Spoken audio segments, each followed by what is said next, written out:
हरे कृष्णा। जय श्री हरि।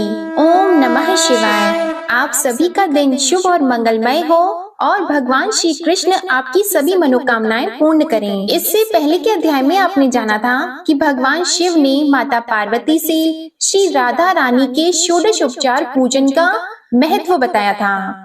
आज आप सुनिए भगवान शिव द्वारा माता पार्वती को उस स्तोत्र का वर्णन जिसके पठन और श्रवण मात्र से श्री राधा रानी प्रसन्न होकर श्री कृष्ण भगवान के गोलोक धाम का अधिकारी बना देती हैं। प्रेम से बोलिए जय श्री राधे कृष्णा। महादेव जी माता पार्वती से कहते हैं कि मैंने श्री राधा के पूजन का विधान बताया है, अब स्तोत्र सुनिए। एक बार श्री राधा जी मान करके श्री कृष्ण के समीप से अंतर ध्यान हो गयीं। तब ब्रह्मा विष्णु और शिव आदि सब देवता ऐश्वर्य भ्रष्ट, श्रीहीन, भार्या रहित तथा उपद्रव ग्रस्त हो गए। इस परिस्थिति पर विचार करके उन सब ने भगवान श्री कृष्ण की शरण ली। उनके स्तोत्र से संतुष्ट हुए सबके परमात्मा श्री कृष्ण ने स्नान करके शुद्ध होकर सती राधिका की पूजा करके उनका इस प्रकार स्तवन किया। श्री कृष्ण बोले, सुमुखी श्री राधे, क्या मैं इसी प्रकार तुम्हारा प्रिय हूँ और मुझ में तुम्हारी प्रीति है? तुम्हारी वाणी में जो छलना थी वह आज अच्छी तरह प्रकट हो गई। हे कृष्ण, तुम मेरे प्राण हो, जीवात्मा हो। इस तरह की बातें जो तुम नित्य निरंतर प्रेम पूर्वक कहा करती थी, वे अब तत्काल कहाँ चली गईं? मैं पहले तुम्हारे सामने जो कुछ कहता था, मेरा वचन आज भी ध्रुव सत्य है। तुम मेरे पांचों प्राणों की अधिष्ठात्री देवी हो। राधा मेरे लिए प्राणों से भी बढ़कर प्रिय है। मेरी ये बातें जैसे पहले सत्य थीं, उसी तरह आज भी सत्य हैं। मैं तुम्हें अपने पास रखने में समर्थ न हो सका, अतः तुम्हारे बिना मेरे प्राण चले जा रहे हैं। अधिष्ठात्री देवी के बिना कौन कहाँ जीवित रह सकता है? तुम महाविष्णु की माता, मूल प्रकृति ईश्वरी हो। अपनी कला से तुम सगुण रूप में प्रकट होती हो। स्वयं तो निर्गुणा प्राकृत गुणों से रहित ही हो। ज्योतिर्पुंज ही तुम्हारा स्वरूप है। तुम वास्तव में निराकार हो। भक्तों पर अनुग्रह करने के लिए ही तुम रूप धारण करती हो। भक्तों की विभिन्न रुचि के कारण नाना प्रकार की मूर्तियां ग्रहण करती हो। वैकुंठ में महालक्ष्मी और सरस्वती के रूप में तुम्हारा ही निवास है। पुण्य क्षेत्र भारतवर्ष में सत्पुरुषों की जननी भी तुम ही हो। सती और पार्वती के रूप में तुम्हारा ही प्राकट्य हुआ है। तुम ही पुण्य रूपा तुलसी और भुवन पावनी गंगा हो। ब्रह्मलोक में सावित्री के रूप में तुम ही रहती हो। तुम ही अपनी कला से वसुंधरा हुई हो। गोलोक में तुम ही समस्त गोपालों की अधीश्वरी राधा हो। तुम्हारे बिना मैं निर्जीव हूँ, किसी भी कर्म को करने में असमर्थ हूँ।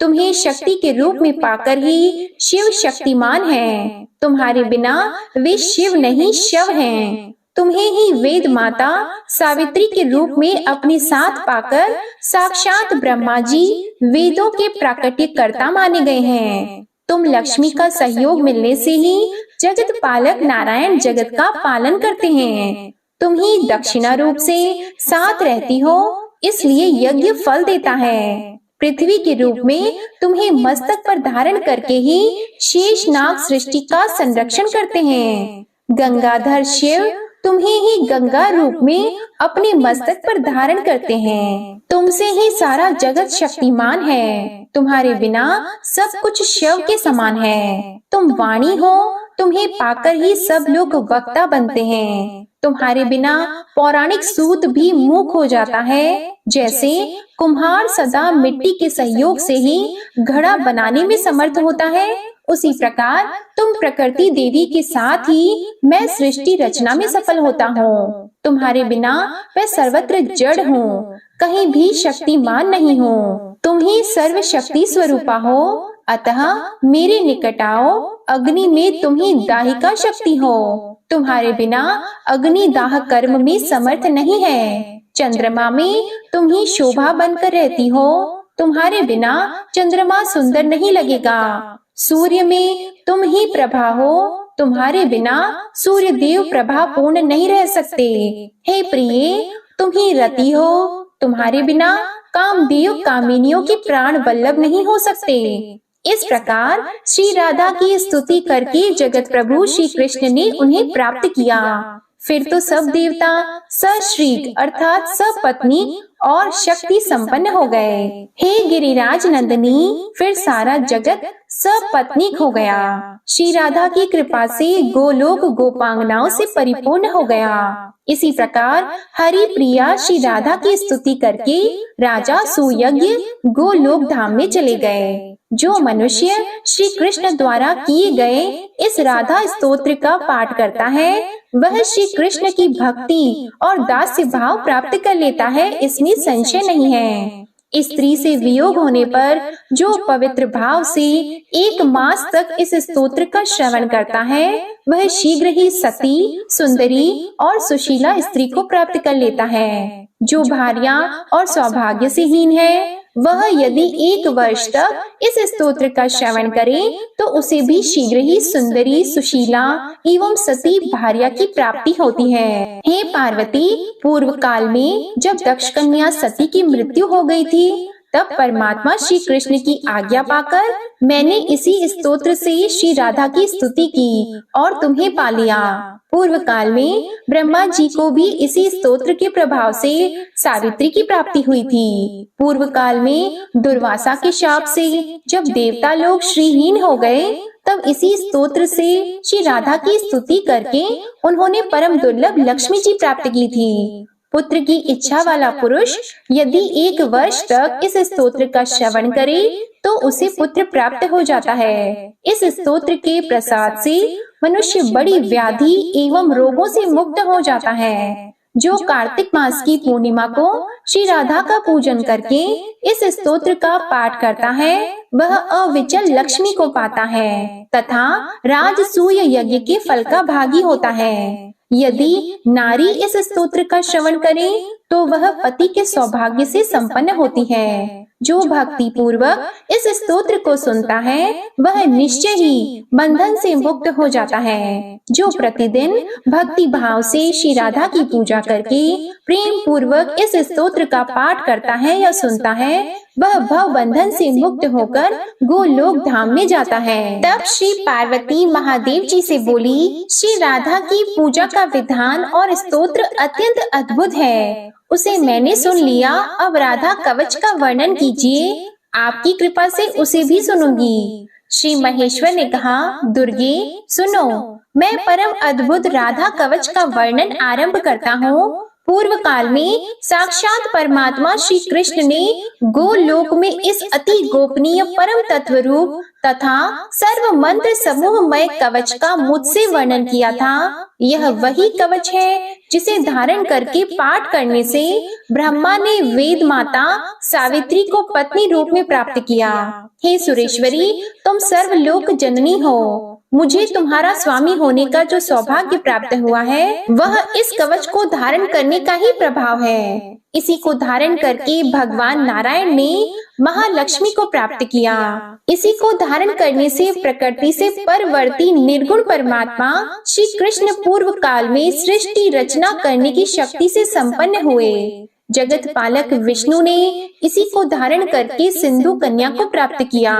इसी कवच के प्रभाव से शेषनाग समस्त ब्रह्मांड को अपने मस्तक पर सरसों के दाने की भांति धारण करते हैं। इसी का आश्रय लेकर महाविराट प्रत्येक रोमकूप में असंख्य ब्रह्मांडों को धारण करते हैं और सबके आधार बने हैं। इस कवच का धारण और पाठ करने से धर्म सबके साक्षी और कुबेर धनाध्यक्ष हुए हैं। इसके पाठ और धारण का ही यह प्रभाव है कि इंद्र देवताओं के स्वामी तथा मनु नरेशों के भी सम्राट हुए हैं। इसके पाठ और धारण से ही श्रीमान चंद्रदेव राजसूय यज्ञ करने में सफल हुए और सूर्य देव तीनों लोकों के ईश्वर पद पर प्रतिष्ठित हो सके। इसका मन के द्वारा धारण और वाणी द्वारा पाठ करने से अग्निदेव जगत को पवित्र करते हैं तथा पवन देव मंद गति से प्रवाहित होकर तीनों भुवनों को पावन बनाते हैं। इस कवच को ही धारण करने का यह प्रभाव है कि मृत्यु देव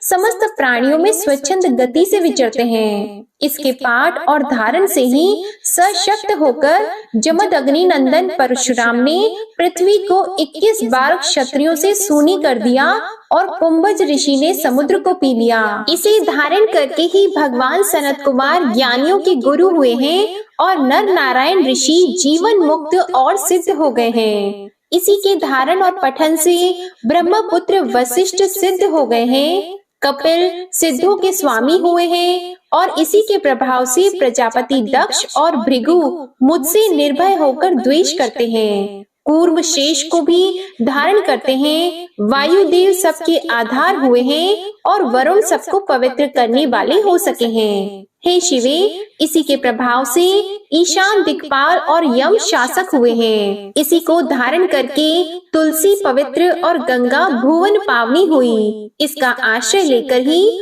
वसुंधरा सबकी आधार भूमि तथा संपूर्ण शस्यों से संपन्न हुई। इसको धारण करने से मनसा देवी विश्व पूजित सिद्धा हुई और देव माता अदिति ने भगवान विष्णु को पुत्र रूप में प्राप्त किया।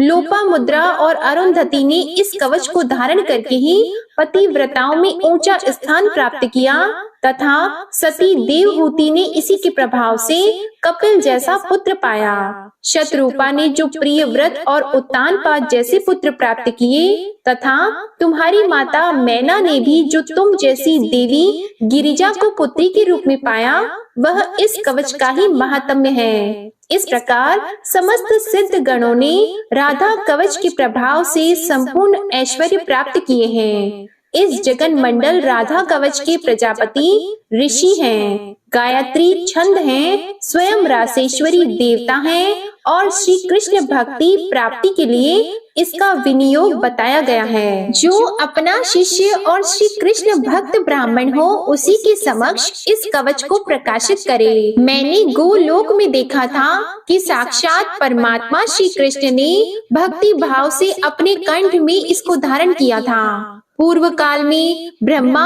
और विष्णु ने भी इसे अपने गले में स्थान दिया था। ओम राधाय स्वाहा। यह मंत्र कल्प वृक्ष के समान मनोवांछित फल देने वाला है और श्री कृष्ण ने इसकी उपासना की है। यह मेरे मस्तक की रक्षा करे।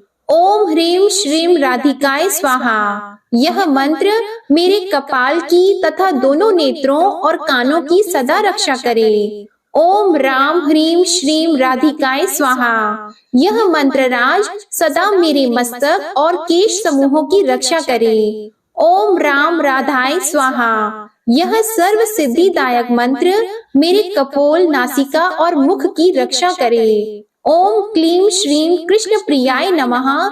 यह मंत्र मेरे कंठ की रक्षा करे। ओम राम रासेश्वरी नमः।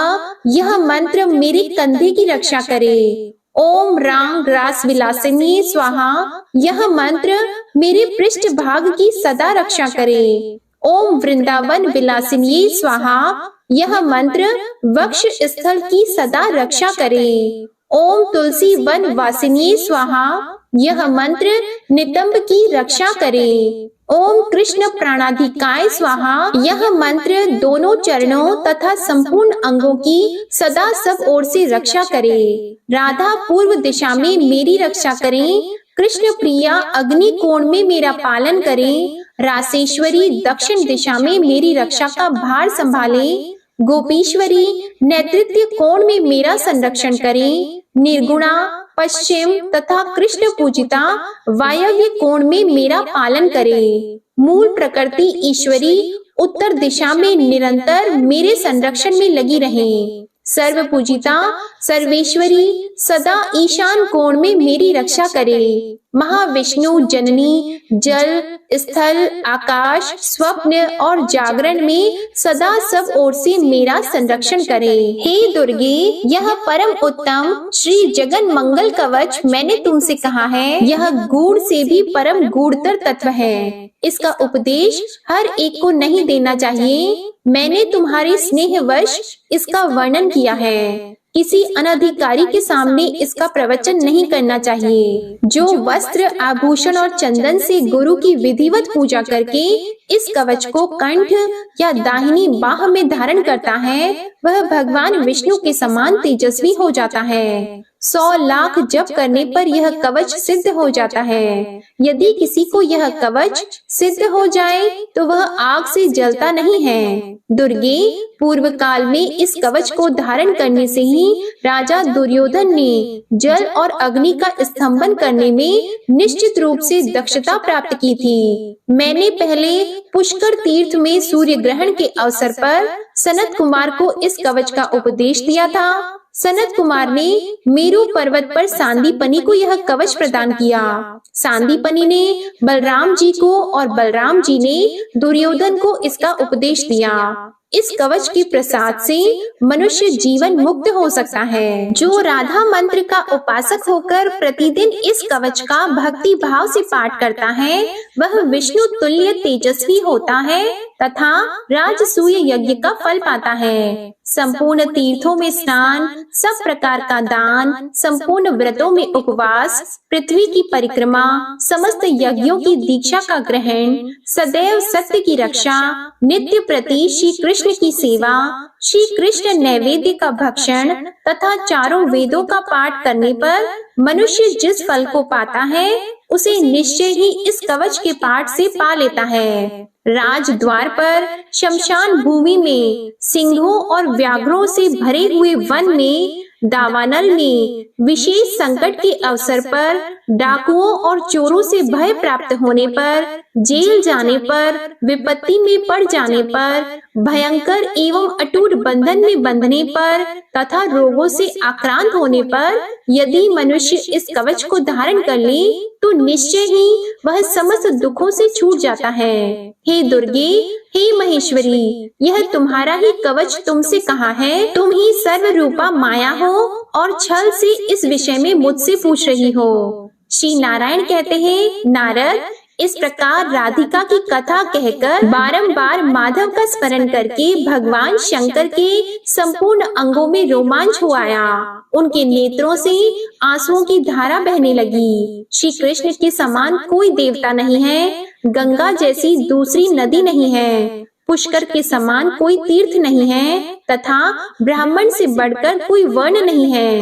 हे नारद, जैसे परमाणु से बढ़कर सूक्ष्म, महाविष्णु से बढ़कर महान तथा आकाश से अधिक विस्तृत दूसरी कोई वस्तु नहीं है, उसी प्रकार वैष्णव से बढ़कर ज्ञानी तथा भगवान शंकर से बढ़कर कोई योगींद्र नहीं है। देवर्षि, उन्होंने ही काम, क्रोध, लोभ और मोह पर विजय पाई है। भगवान शिव सोते जागते हर समय श्री कृष्ण के ध्यान में तत्पर रहते हैं। जैसे कृष्ण है वैसे शिव है। श्री कृष्ण और शिव में कोई भेद नहीं है। वत्स, जैसे वैष्णवों में शंभु तथा देवताओं में माधव श्रेष्ठ हैं, उसी प्रकार कवचों में यह जगन मंगल राधा कवच सर्वोत्तम है। शी यह मंगल वाचक है और वह कार का अर्थ है दाता। जो मंगल दाता है वही शिव कहा गया है। जो विश्व के मनुष्यों का सदा शं अर्थात कल्याण करते हैं,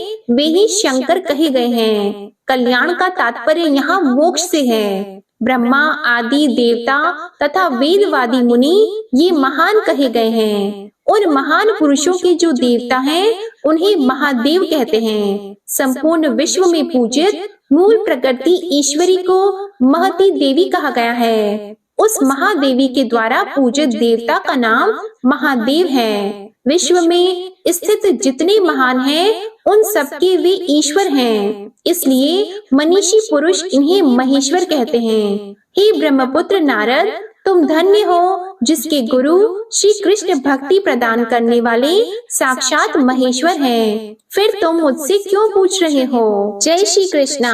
आज का अध्याय यहीं समाप्त होता है। अगले अध्याय में आप जानेंगे दुर्गा जी के 16 नामों की व्याख्या, दुर्गा की उत्पत्ति तथा उनके पूजन की परंपरा का वर्णन। अब आप सुनिए श्री कृष्ण चालीसा पाठ। बंशी शोभित कर मधुर, नील जलद तन श्याम, अरुण अधर जनुबिंब फल, नयन कमल अभिराम। पूर्ण इंद्र अरविंद मुख पीतांबर शुभ साज, जय मनमोहन मदन छवि कृष्ण चंद्र महाराज। जय यदुनंदन जय जगवंदन, जय वसुदेव देवकी नंदन, जय यशोदा सुत नंद दुलारे, जय प्रभु भक्तन के द्रुग तारे। जय नट नागर नाग नथैया, कृष्ण कन्हैया धेनु चरैया। पुनि नख पर प्रभु गिरिवर धारो, आओ दीनन कष्ट निवारो। वंशी मधुर अधर धरि टेरो, होवे पूर्ण विनय यह मेरो। आओ हरि पुनि माखन चाखो, आज लाज भारत की राखो। गोल कपोल चिबुक अरुणारी, मृदु मुस्कान मोहिनी डारी। राजित राजीव नयन विशाला, मोर मुकुट वैजंती माला। कुंडल श्रवण पीत पट आछी, कटी किंकिणी काचनि काछी। नील जलज सुंदर तनु सोहे, छवि लखी सुर नर मुनि मन मोहे। मस्तक तिलक अलक घुंघराले, आओ कृष्ण बांसुरी वाले। करि पय पान पुत नहीं तारियो, अका बका का गासुर मारियो। मधुवन जलत अगिन तब ज्वाला, भय शीतल लखतहि नंद लाला। सुरपति जब ब्रज चढ़ साई, मूसर धार वारी वर्षाई। लगत लगत व्रज चहन बहायो, गोवर्धन नख धारी बचायो।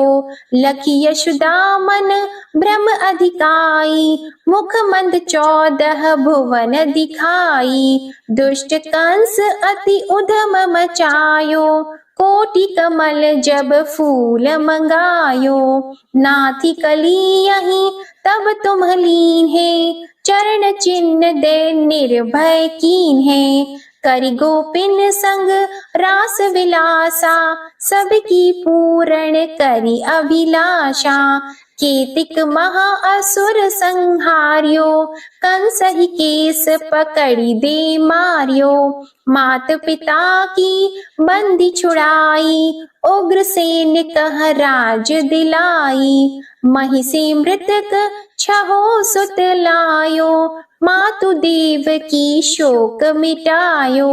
भौमासुर मुर दैत्य सहारी, लाए 68 सहस कुमारी। देवी मही तृण चीर सहारा, जरा सिंधु राक्षस कहि मारा। असुर बकासुर आदिक मारियो, भक्तन के तब कष्ट निवार्यो। दीन सुदामा की दुख टारियो, तंदुल 3 मूठ मुख डारियो।